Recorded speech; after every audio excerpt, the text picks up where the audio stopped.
संसारी जोवरी प्राचीनाची भक्ती अंगदेव जगती तेका बुद्धुनी राहती कैसे असावे संसारी जोवरी प्राचीनाची जोडी गर्भस्ती आता प्रातकाळी उठून गेला कैसे असावे संसारी जोवरी प्राचीनाची जोवरी गर्भस्ती आता प्रातकाळी उठून गेला ऐसे असता भय भवन शरण एका जनार्दन ऐसे असता भय भवन शरण एका जनार्दन ऐसे असावे संसारी जोवरी प्राचीनाची जोडी जोवरी प्राचीनाची जोडी जोवरी प्राचीनाची ऐसे असावे संसारी जोवरी प्राचीनाची जोडी जोवरी प्राचीनाची जोडी जोवरी प्राचीनाची जोडी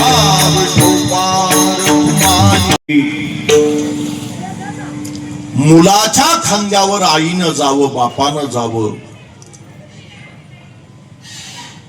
हे आपल्याला मान्य आहे, पण नियती कधी कधी क्रूर चेष्टा करते. श्रावण बाळाच्या मृत्यूनं श्रावण बाळाच्या आई वडिलांची जशी अवस्था झाली असेल, आनाया निर्मल वारी गेल गबग घेऊन झारी ने परत फिरे तो तुमचा शर आला का उरात ऋतुनी बसला शर आला तो धावून आला काळ भळला श्रावण बाळ. राजा दशरथ पाण्याची झारी घेऊन गेले. बाळा श्रावणा तू बोलत का नाही? बाळ श्रावणा जर तू बोलला नाही तर तुझ्या हातचा मी पाणी पिणार नाही. बाळा बोल. या अंधळ्या आई बापानं अवेळीतला त्रास दिला, पाणी आणायला पाठवलं. राग आला का रे श्रावणा आई बापाचा? मुलानं बापाशी अबोला धरणं, घरातल्या सुनेनं सासू सासऱ्या बरोबर अबोला धरणं, हे त्या आई बापाचं प्रपंचातलं अपयश असेल. बाळा तू बोलला नाही तर तू आणलेलं पाणी आम्ही पिणार नाही. तेव्हा राजे दशरथ बोलताय, मी तुमचा श्रावण बाळ नाही, मी अयोध्येचा सूर्यकुलाचा राजा दशरथ आहे. अरे तू राजा आहे, पण आमचा राजा कुठे आहे? आमचा बाळ कुठे आहे? माझ्या शब्दवेदी बाणानं तुमचा श्रावण बाळ मेला. ढेकळावर पाणी पडावं, ढेकूळ विरघळून जावा, अशी त्या आई बापानं देह मातीवर धरणीमध्ये लोळतात. आणि श्रावण बाळाचे आई बाप जमिनीवर गडबडा लोळताना म्हणताय, राजा दशरथा, आमच्या अंधळ्या आई बापाची म्हातारपणाची काठी आमचा बाळ श्रावण, आमच्या डोळ्या देखत आमचा बाळ गेलाय. आणि ज्या हातानं आमच्या बाळाची तू श्रावणाची हत्या केली, त्या हातानं पाणी पाजायला निघाला का रे? रच आमच्या बाळाची चिता डोळ्यासमोर प्रसंगाना. एका बाजूला श्रावण बाळाची चिता रचली, झाडे बाबा, श्रावण बाळाची चिता रचली आणि श्रावण बाळाचं प्रेत राजा दशरथानं चितेवर ठेवलंय. अंधळ्या आई बापाच्या हातात अग्निदंड दिलाय. आईच्या बापाच्या डोळ्या देखत मुलाची चिता पेटवणं काय दुःख असतं, ऐका ना. अंधळ्या बापाच्या हातात अग्निदंड दिलाय आणि त्यावेळी मंद मंद पावलं टाकणारे श्रावण बाळाचे आई बाप राजे दशरथाला शाप देताय. राजा दशरथा, 7 जन्म तुला अपत्य मुलबाळ होणार नव्हतं, पण आमचा शाप सुद्धा तुला वरदान ठरणार आहे. या जन्मात राजा दशरथा तुला 4 मुलं होतील. राजा पण या श्रावण बाळाच्या आई बापाचा तुला शाप आहे राजा दशरथा. 4 मुलापैकी तुझ्या मरणाच्या समयाला एकही मुलगा तुझ्या तोंडात पाणी टाकायला सुद्धा नसेल. चौघे पुत्र दशरथासी अंतकाळी एकही नवता.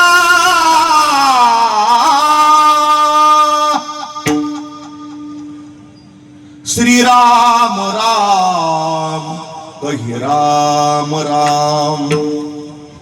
श्रीराम राम श्रीराम राम.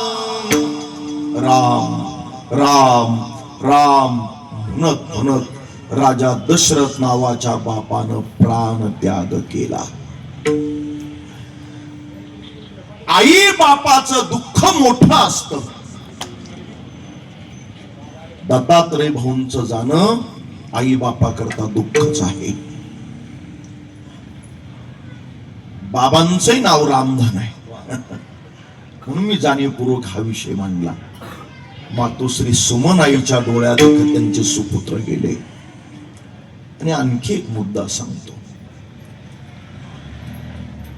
प्रपंचामध्ये पती आणि पत्नी हे रथाचे 2 चाक आहे. पती आणि पत्नी हे रथाचे 2 चाक आहे, 2 सुकाणू आहे. दोनही सुकाणू चाकाची गती मती नीती सुसंग झाली की संसार प्रपंचाचा रथ पुढे जातो. पण जेव्हा करती माणसं घरातून जातात, ज्या माऊलीच्या अर्ध्या वाटेवरती कुंकवाचा धनी जातो, भातुकलीच्या खेळामधली राजा आणि राणी अर्ध्यावरती डाव मोडला अधुरी एक कहाणी. दत्तात्रय दादांचं जाणं शोभाताईंकरता प्रपंचाचं एक चाक गळून पडणं आहे. सकाळी सूर्य उगवला आणि संध्याकाळी मावळला याला दिनचर्या म्हणतात. सूर्य सकाळी उगवला आणि संध्याकाळी मावळला हा सृष्टीचा क्रम आहे. पण घरातला पोशिंदा कर्तबगार जातो. त्यांची मुलगी, त्यांचा भाऊ गणेश दादा, मेघराज, दुसरा मुलगा भूषण, रोहिणीताई, या 3ही भावंडांना त्यांचे बंधू गणेशराव, त्यांच्या बहिणी शोभाताई यांच्या करता दत्तात्रय दादांचं जाणं म्हणजे दुपारी 12 वाजता सूर्य मावळला. लक्षात ठेवा. आएगा जब रे बुलावा हरि का, छोड़ के सब कुछ जाना पड़ेगा.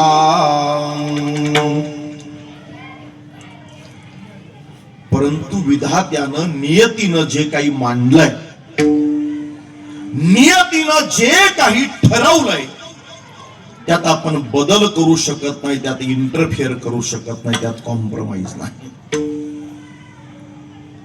आज या परिवाराचं आपल्याला सांत्वन करायचं. हे पुण्यस्मरण म्हणजे काय? दत्तात्रय दादांनी केलेल्या सत्कर्माला उजाळा द्यायचा आहे आणि त्यांच्या आत्मसद्गती करता भगवंताकडे प्रार्थना करायची.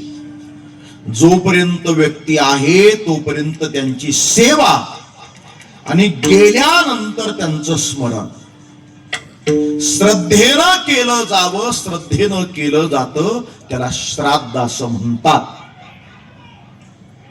आज हे प्रथम पुण्यस्मरण श्राद्ध या सगळ्या काकड परिवाराकडनं दत्तात्रय भाऊंना निरोप देण्याचा दिवस आहे. त्या निमित्तानं अन्नदान झालं पाहिजे. त्या निमित्तानं ब्राह्मण देवाकडून पिंडदान झालं पाहिजे. ब्राह्मणाला वस्त्र द्यायची, छत्री द्यायची, कपडे द्यायचे, चपला जोडवे द्यायची.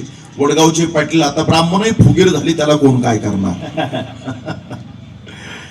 हरकत नाही. पण ब्राह्मणदान, वस्त्रदान, आता ते टोप्या टावेल टाकतात अशोक बाबा, गिरी महाराज, नारायण महाराज.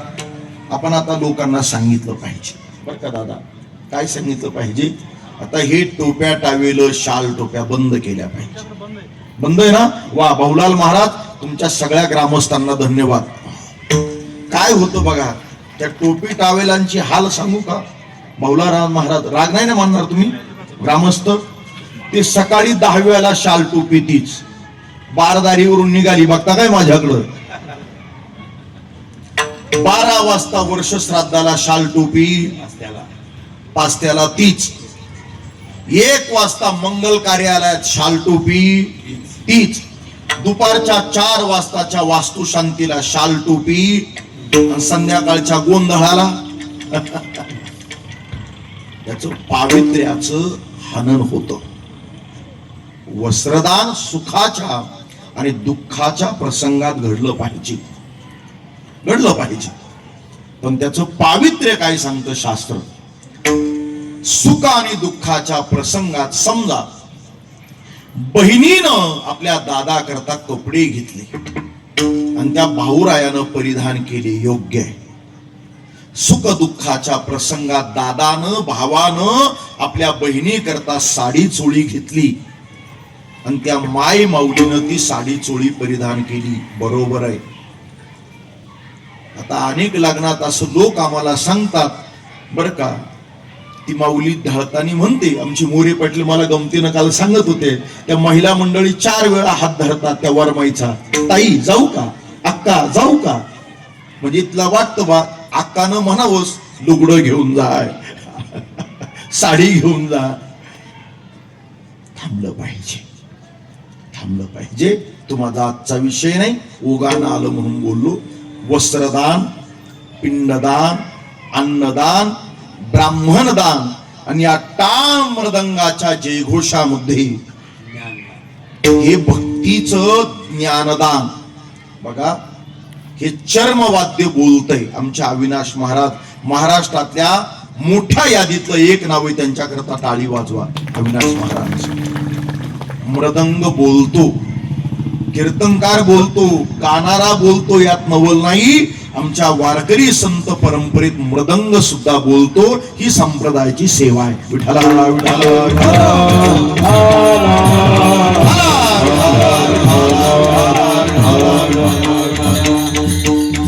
काय झालं, एक तर शाळा आहे, शाळेच्या मंडपात आपल्या प्रांगणात कीर्तन आहे आणि तुम्ही सगळे असे लांब लांब जिल्हा परिषदच्या अगोदर 4 युगांचं संत ऋषी मुनींनी चिंतन केलंय.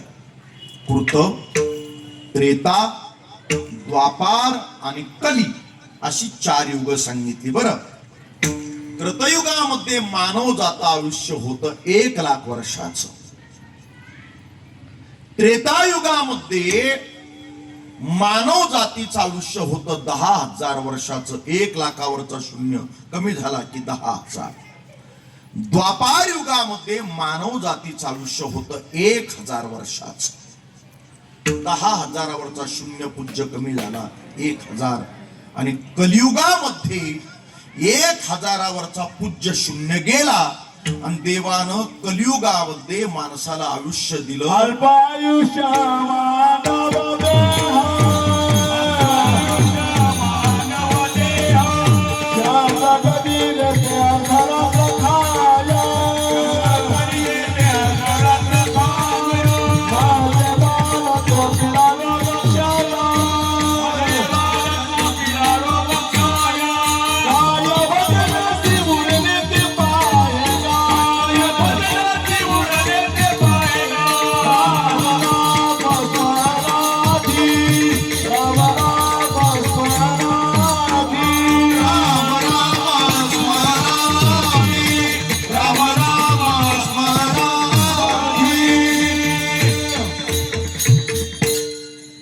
शतगणिले ते अर्धरात्र काय, 100 वर्षाचं देवानं आयुष्य आपल्याला दिलंय.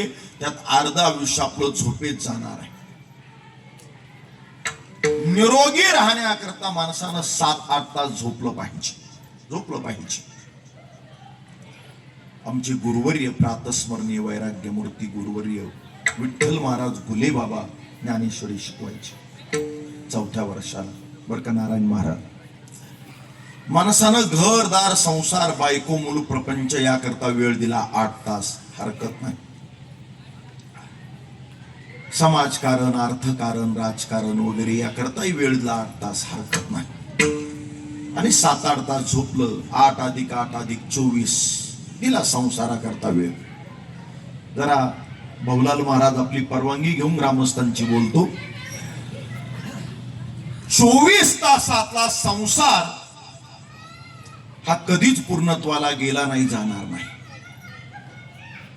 वारकरी संप्रदायाचे संत आधर्यू ज्ञान सूर्य श्री गुरु चैतन्यजी महाराज देगलूरकर आमच्याकडे परवाला कोतुळला एक वाक्य बोलले.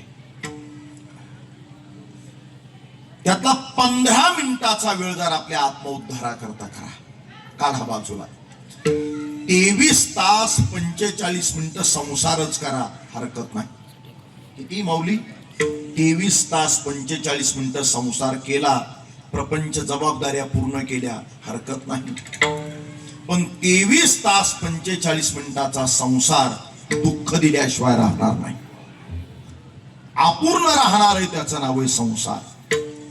पण 5 मिनिट ज्ञानेश्वरी वाचा, रोज सकाळी 5 मिनिटं श्री महाराजांची गाथा वाचा, आणि रोज सकाळी 5 मिनिटं रामकृष्ण हरी रामकृष्ण हरी रामकृष्ण हरी भजन करा. 23 तास 45 मिनिटाचा संसार दुःख दिल्याशिवाय राहणार नाही, अपूर्ण राहील. पण 15 मिनिटाचा केलेला परमार्थ आत्मउद्धार केल्याशिवाय करा हरी भक्ती बोलो की कामा सोडविलं यमा सोडूया, सोडविलं यमा सोडूया, सोडविलं यमा सोडूया. हरी भक्ती बोलो की कामा सोडविलं यमा सोडूया, सोडविलं यमा सोडूया, सोडविलं यमा.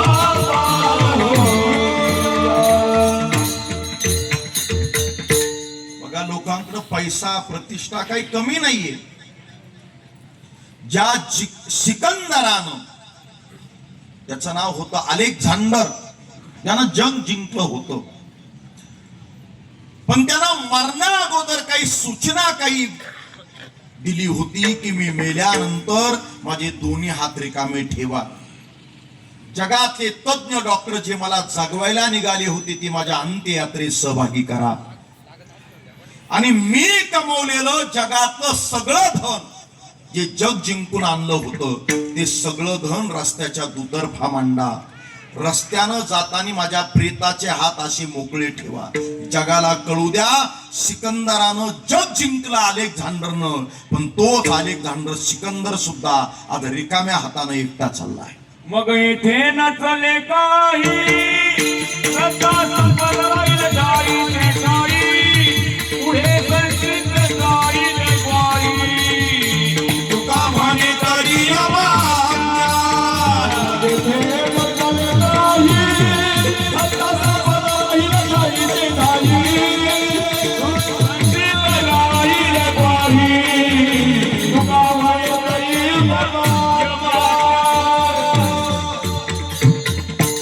या जगात कुणाचंही कुणा वाचून काहीही थांबत नाही.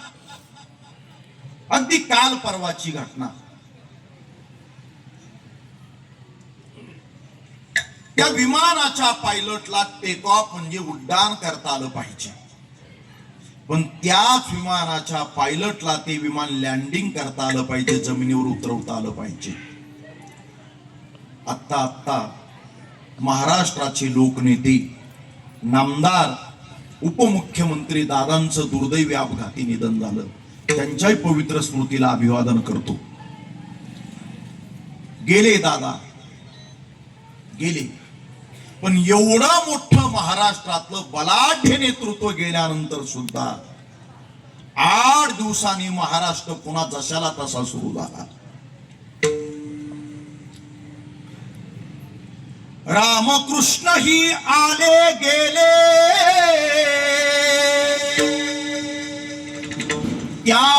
जग का ओसची पडले कुणी सदोदित सूतक धरिले जन पळभर म्हणतील हाय हाय मी जाता राहील कार्य काय. माणसाला नेमकी काय कमाई करायची प्रॉपर्टीची. आता प्रॉपर्टी बद्दल काय बोलावं. नव्या पिढीची मजा आहे, त्यांना कष्ट करायची लाज वाटते. जमीन विकायची बापाची, गाडी घ्यायची आपाची. नाही कळलं, बरं झालं, धन्यवाद. चला, कुणाला म्हणायचं तरुण आमचे ते श्रद्धे महाराज म्हणत असतात, ज्याला संध्याकाळी आणावं लागतं चौघांनी धरून, त्याचं नाव तरुण. अशी आज वाईट परिस्थिती. बालवई खेळी रमलो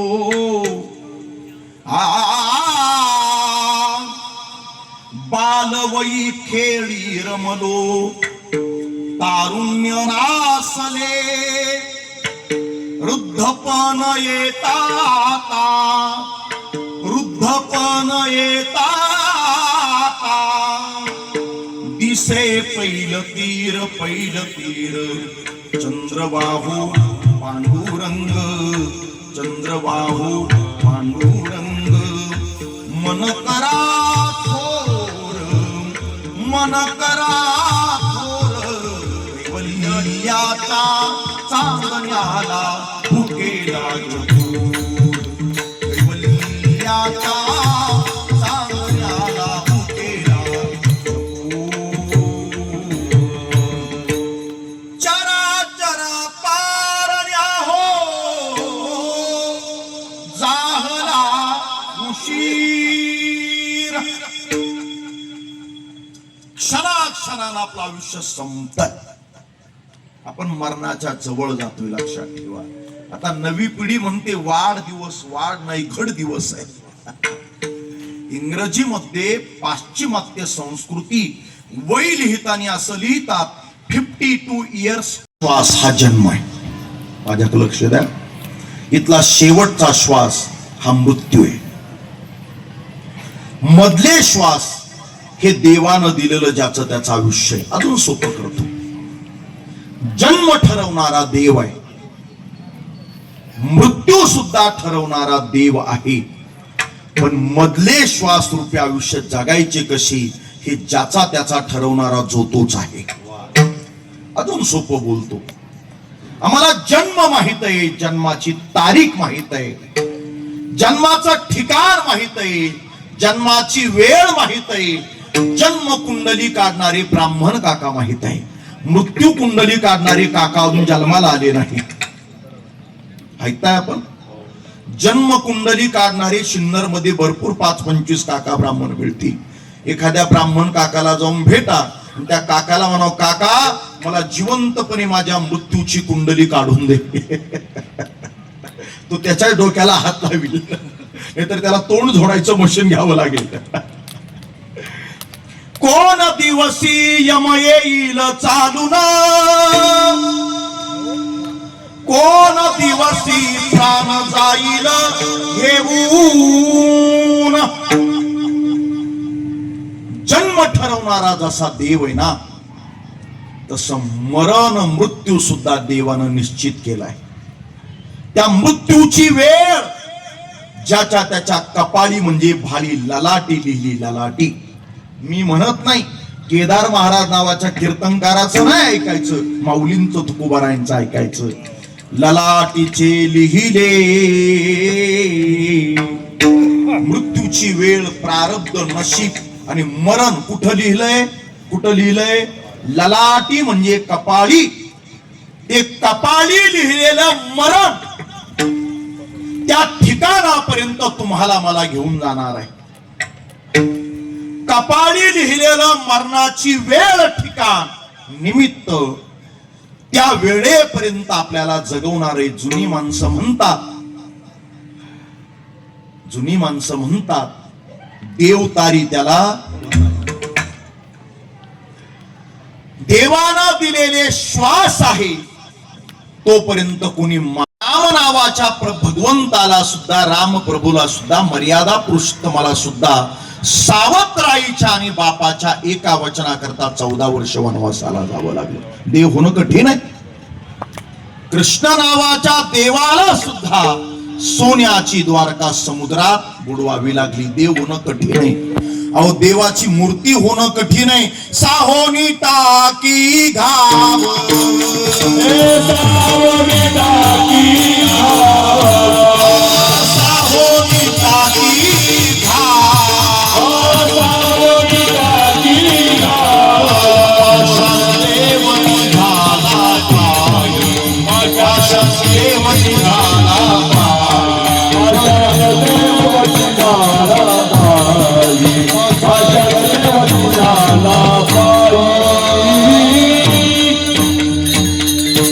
दगड. त्या दगडावरती त्या मूर्तिकारानं काम करण्याकरता हातात छन्नी हातोडी घेतली. त्या दगडाच्या छातीवर बसला तो मूर्तिकार.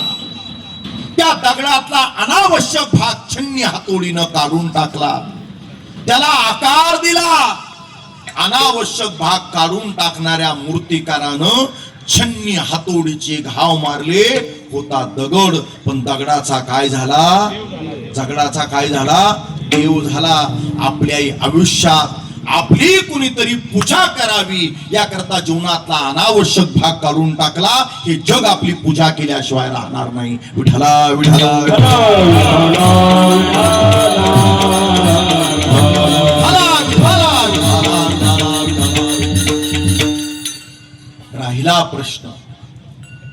राहिला प्रश्न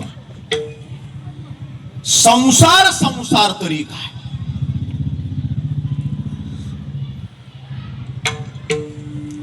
3 एकराची 30 एकर केली. हा भौतिक संसार आहे. म्हणे बापाची फाटक्या टायरची सायकल होती, मुलानं ऑडी मर्सिडीज जगवार घेतली. हा संसार आहे. बापाचं चिपटाचं घर होतं, मुलानं 1-2 कोटीचा पॅलेस बंगला उभारला. हा संसार आहे. आजी माझी पद मिळवली समाजकारणातली, राजकारणातली. हा संसार आहे. पण हे लटिकत्व आहे. लटिका व्यवहार सर्व संसार, लटिका व्यवहार सर्व संसार. मायेर धार हरिविन, मायेर धार हरिविन, हरिविन हरिविन, हरिमुखे हरिमुखे म्हणा दुनियाची गणना बोल. आमच्या गोसावी दादांकरता टाळ्या वाजवा गड्या. अजूनही तुमचं ऐकावं वाटतं आम्हाला. वा. लटिका व्यवहार सर्व हा संसार. आमची गुरुवर्य एक सिद्धांत मांडायची. पावसाचा पाण्याचा एक थेंब बरं का पाटील तव्यावर पडला त्याची वाफ होईल. गरम तव्यावर पडलेला पावसाचा पाण्याचा थेंब त्याचं अस्तित्व संपेल. पावसाचा पाण्याचा तोच थेंब कमलकलिकेच्या फुलाच्या पाकळीवर पडला तर तो मृगजळासारखा दिसेल. मृगजळवत जाईन रया मौली म्हणतात. पावसाचा पाण्याचा तोच थेंब सापाच्या, सर्पाच्या, कोबरा नागाच्या जिभेवर पडला त्याचं काय होईल? विष. विष काय होईल? विष.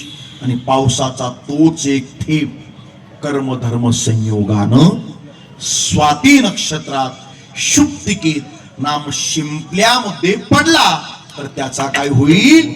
मोती मोती मोती. शुभ्र जलाच्या शिंपल्यामधून बहुमोलाचे मोती उले, बहुमोलाचे मोती उले. आरक्तीच्या पंखामधून विरक्तीचे का कमळ फुले. या दामाने या घामाने संसाराला आला घाम. निवृत्ती ज्ञानदेव सुपामुक्ताबाई एकनाथ नामदेव तुकाराम. निवृत्ती ज्ञानदेव सुपामुक्ताबाई एकनाथ नामदेव तुकाराम. आपल्या पर्यायी आयुष्याला सुगंध यावा, आनंद या जीवनाचा सुगंधा परी दरवळावा. जुनी माणसं म्हणतात मरावे परी सोनोने पाटील कीर्ती रूपी उरावे. विठला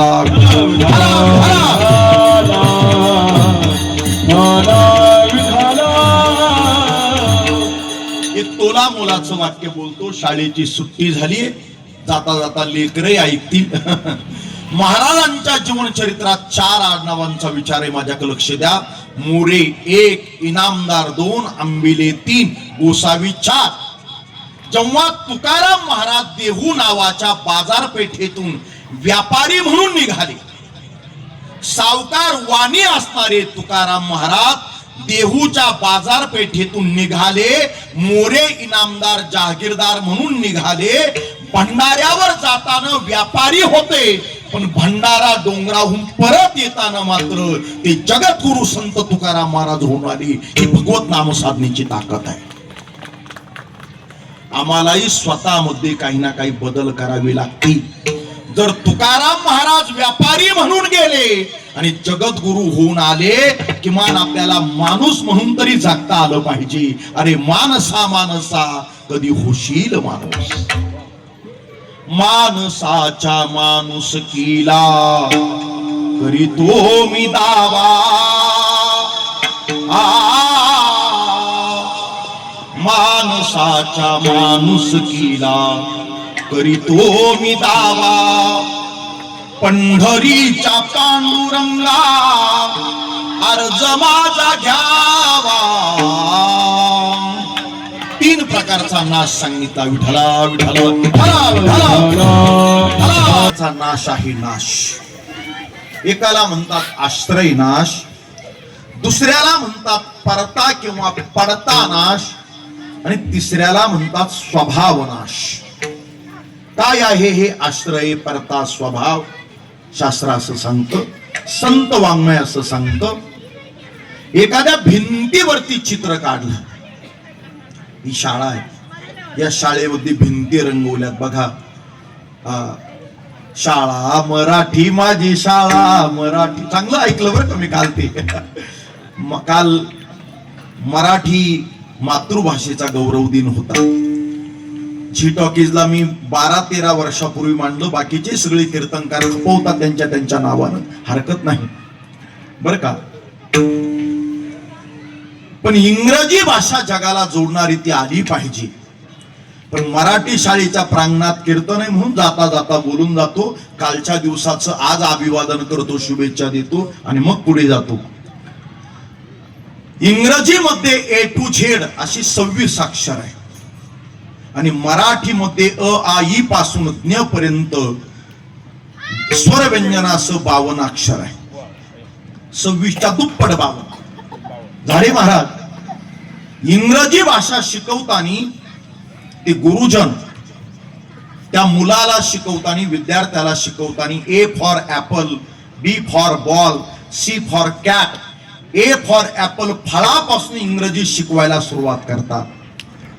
फळापासून A फॉर ऍपल पासून इंग्रजी शिकवायला सुरुवात करतात. Z फॉर झेब्रा नाम जनावरात नेऊन सोडतीतला इंग्रजी असं म्हणतात. पण मराठी भाषा शिकवताना सोनोने पाटील आईपासून सुरुवात होते आणि मराठी शिकवताना आईपासून सुरू झालेली मराठी ज्ञानेश्वर माऊली पर्यंत नेऊन पोहोचवते. मराठी भाषा ही आपली आई आहे, लक्षात ठेवा. ये मराठीची ये नगरी, ब्रह्मविद्येचा सुकाळू करी, घेणे देणे सुखचिवरी वगैरे सगळं आपल्या पाठ आहे. विठाला विठाला. चित्र काढले समजा, षटकोन, त्रिकोण, चौकोन असे चित्र मला इथून त्या खांबावर दिसतात. पडू नये. खांब कोसळला, भिंत कोसळली. शाळेची, घराची भिंत, ज्या भिंतीवर काय आहे? चित्र आहे, चित्र. आणि ती भिंत काय झाली? पडली, कोसळली. चित्र राहिलं का?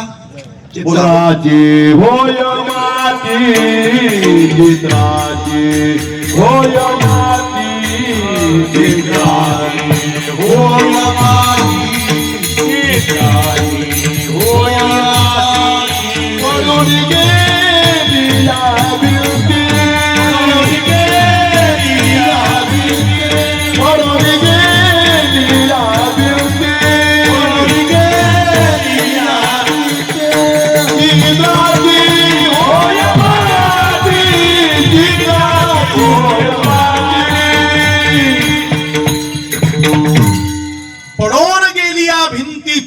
पुत्राची होय माती, हा एक नाश आहे पडणारा परता. आणखी एक नाश सांगतो. कांद्याचे बाजार कमी झाले का? झाले कमी? वाटलं ना काहीतरी होईल. तो काय आपला प्रांत नाही, पण वारकरी आणि शेतकरी हा महाराष्ट्राचा कणा आहे, हे मात्र विसरू नका. दुर्दैवानं याच दोन वर्गावर सगळ्यांनी अन्याय केला. विठाला विठाला विठाला विठाला विठाला विठाला विठाला विठाला. कीर्तनात राजकीय भाष्य मी केलं नाही, करणार नाही, त्याची गरज नाही. संत वचन खूप आहे बोलायला. पण समजा आपल्याला वाटलं आता कांद्याचा बाजार कमी झालाय, मग तो वर्षभरात वाढेल, पुढच्या वर्षी वाढेल, बरोबर ना? वाढेल ना पुढच्या वर्षी. आता 1000 रुपये असेल तर 10,000 रुपये क्विंटल कांदा विकला पाहिजे. म्हणून या वर्षी कांदे तुम्ही 40 साठवले आणि 2027 ला फेब्रुवारी महिन्यामध्ये कांद्याची चाळ खोलली, बरोबर ना? चांगले कांदे भरता येतील आपल्याला. ते कांदे काय होतील? सडून जातील, खराब होतील, नासतील म्हणा ना. हाही एक नाश सांगितला आहे. आणि दुसरा आहे शरीराचा. मदालसा नावाची आई, ती आपल्या बाळाला शिकवते, बाळा हा नाशवंत देह तुला मला दिला आहे. मदालसा नावाच्या आईनं आपल्या राजपुत्राला काय शिकवलं? आपली आई बाळाला काय शिकवेल? बाळा, नाशिकला चांगलं कोटी रुपयाचं रो हाऊस घेऊन ठेव, म्हणजे आम्ही आलो का तू आमचे धक्के मिळून बाहेर काढलं पाहिजे. सुनबाईला आता 1.5 लाख रुपये तोळा आहे, 10-15 तोळे सोनं घेऊन ठेव. हे शिकवलं का आईनं? आईनं मुलाला काय शिकवलंय ऐका, हे धर्मग्रंथ आम्हाला सांगताय, संत वाङ्मय आम्हाला सांगते. बाळा, 9 मास कष्टलासी, 9 महिने 9 दिवस या आईच्या उदरात, या गर्भात मी तुझं लालन पालन केलं रे. बाळा, तू पोटात होता, आंबट तिखट खाल्लं नाही का? आई 2 जीवाशी, 2 जीवाशी शब्द बरोबर ना माझा? 2 जीवाशी. बाळा, मी श्वास घेतला आणि माझ्या श्वासानं माझ्या पोटामध्ये तुझा श्वास जन्माला आला. काही चमत्कार आहे. बाळा, तू पोटात होता, मी भाजी भाकर खाल्ली आणि मी खाल्लेल्या भाजी भाकरीनं तुझ्या हातापायाची शरीराची वाढ झाली. तुझा देहरूपी पिंड, त्याची वाढ झाली. या आईनं तुला जन्म देतानी 9 मास कष्टलासी, 10व्याने प्रसूत झाली. येताच कर्मजाळ तुझी मान अडकली. जे बाळ पायाकडून जन्माला येतं, ज्ञानोबा म्हणतात पायाळूचे निधन. जे पायाकडून जन्माला आलं त्याला काय म्हणतात? पायाळू. आणि बाकीचे उरलेले म्हणा डोकाळू, काय हरकत आहे? डोके सावत्र राहतात ना ते डोकाळूच. ऊर्ध्वमूल मुदशाख मश्वत्थम प्राहुर्व्ययम छंदांसी यस्य परनानी यस्संवेदस वेदवित. उलटा हे संसार, आहा कटकटिये ओखटे, मृत्यू लोकीचे उफराटे. विठाला विठाला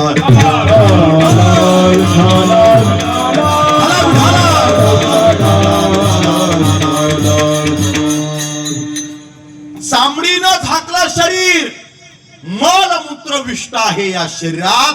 इतका नाशवंत देह देवानं तुम्हाला मला दिला.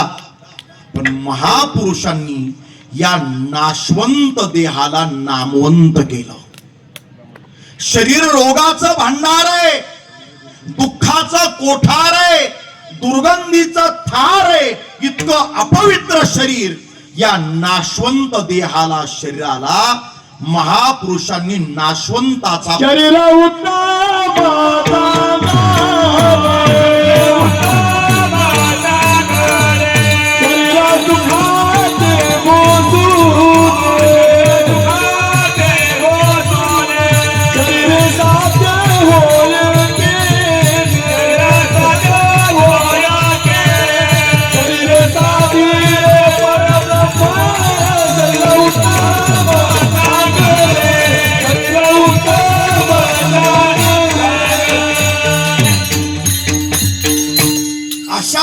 नाशवंत देहाला महापुरुषांनी नामवंत केलं आणि महाराजांनी गोड प्रमाण गायलं. शरीर उत्तम चांगले, शरीर सुखाचे घोसुले म्हणजे घरट, शरीरे साध्य होय केले, शरीरे साधले परब्रह्म. 2 दिवसापूर्वी एका लग्नाला गेलो. जावंच लागतं, आपण संसारी माणसं आहे बरं का झाडे बाबा.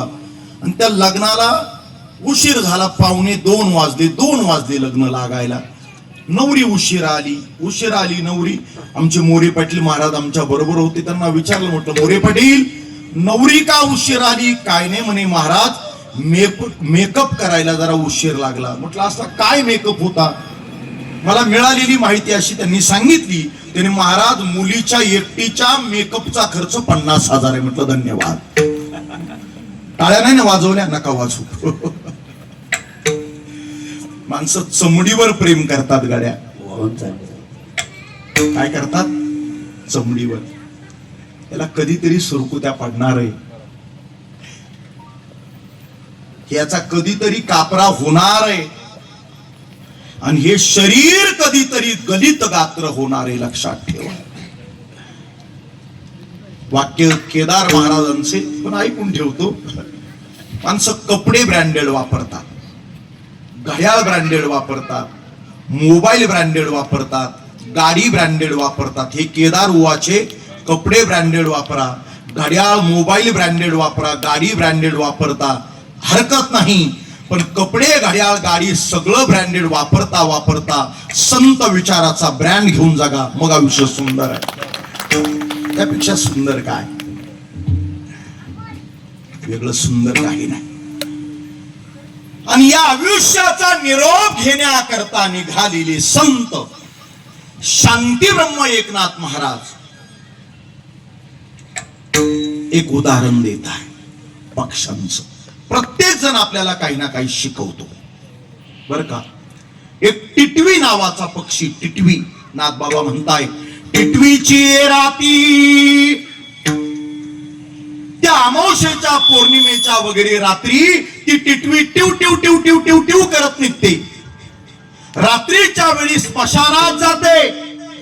ती टिटवी नावाचा पक्षी स्मशानाचा खडा उचलते, गावाभोवती त्या परिसराभोवती भ्रमण करते, आणि ती टिटवी ज्याच्या नावानं ज्याच्या दारात अंगणात खडा टाकते त्याला जावं लागतं. टिटवीला मरणाचं सूचना देता येते.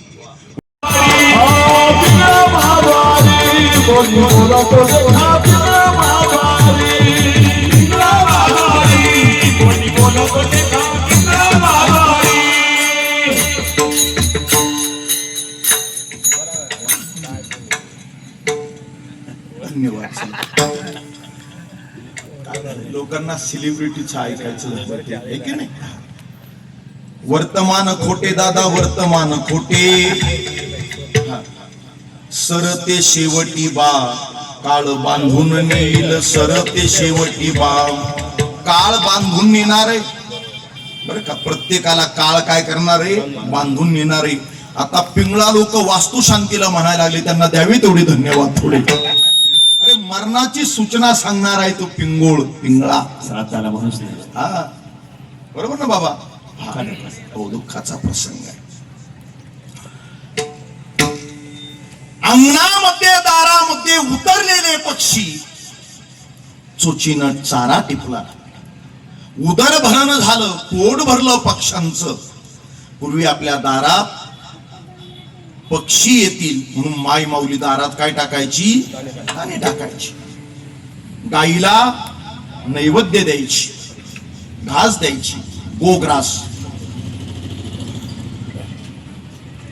त्या किलबिल करणाऱ्या पक्ष्यांनी चोचीनं चारा टिपला, आणि चोचीनं चारा टिपलेले पक्षी त्यांचं पोट भरलं, आणि ते पक्षी भरकन अंगणातून थवा उडून गेला. महाराज सूचना करताय, आम्हाला शिकवताय. ते अभंगाच्या पहिल्या चरणात अंगानी उतरती, अंगानी उतरती, पक्षी अंगानी उतरती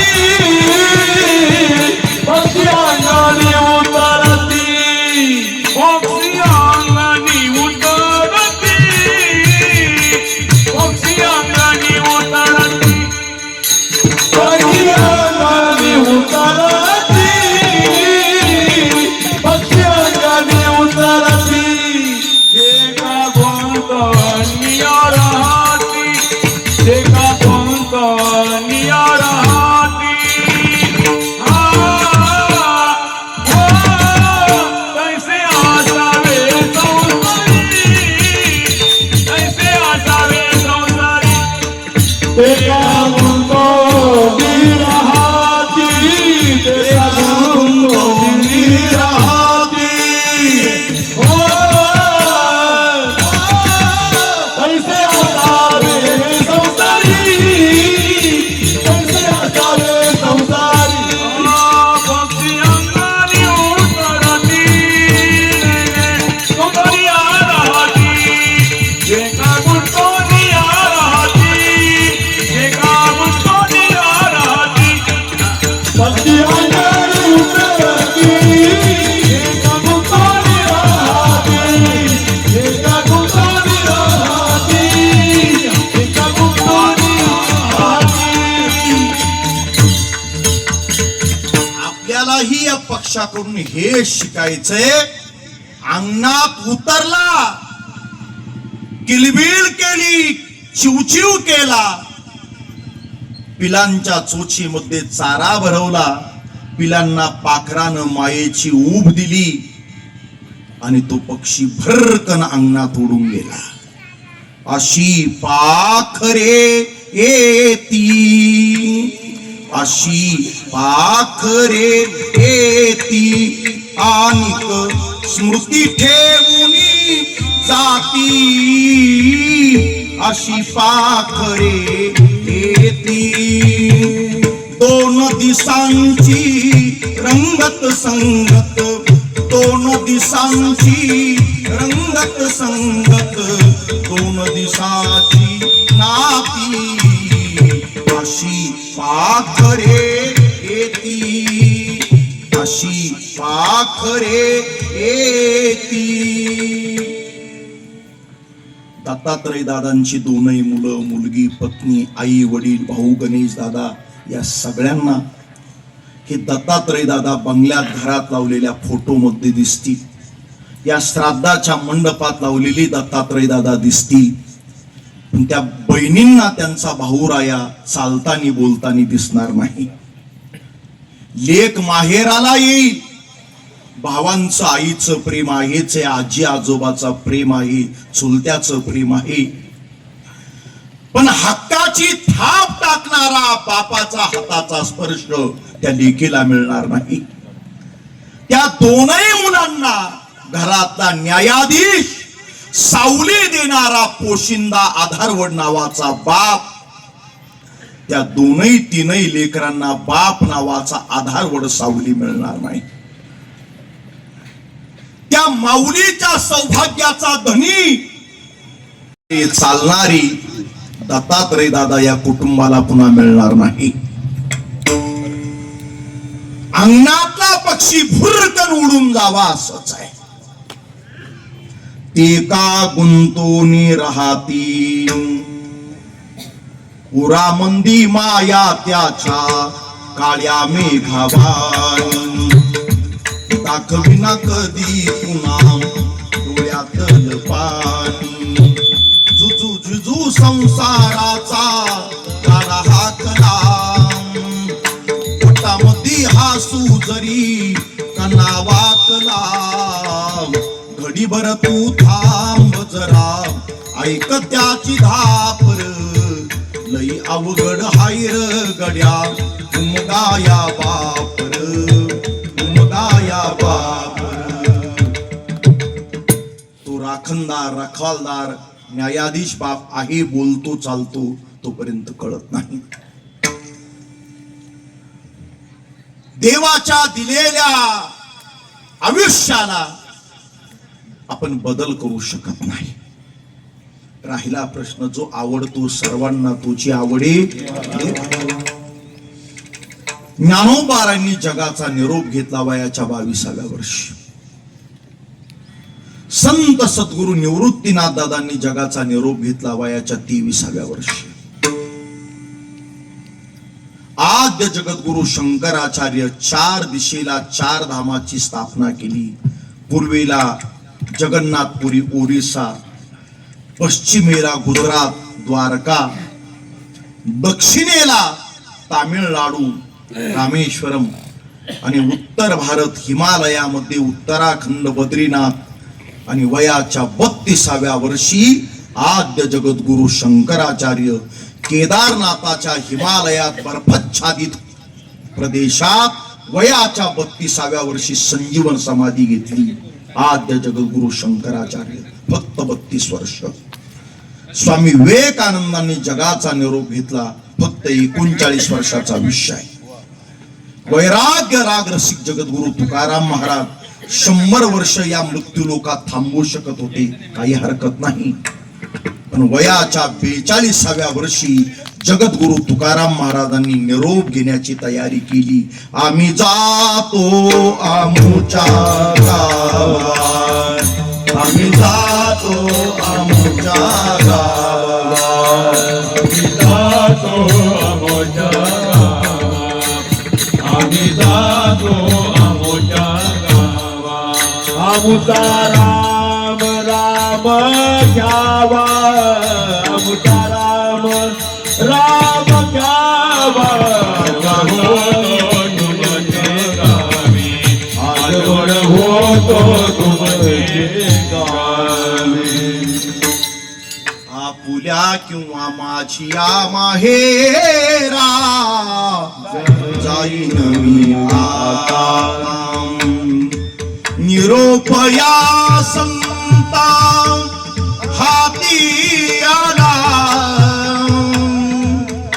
जायचंय मला आवले, मला निरोप दे. येते का माझ्या सोबत देवा घरी, येते का आवले वैकुंठाला. आवली म्हणते, हे लेकर बाळ चिले पिले यांची जबाबदारी माझ्यावर आहे. महाराजांनी आवलीची संमती घेतली आणि देवाचं विमान आलं. जया पूजिले आगरे पांडुरंगे विमान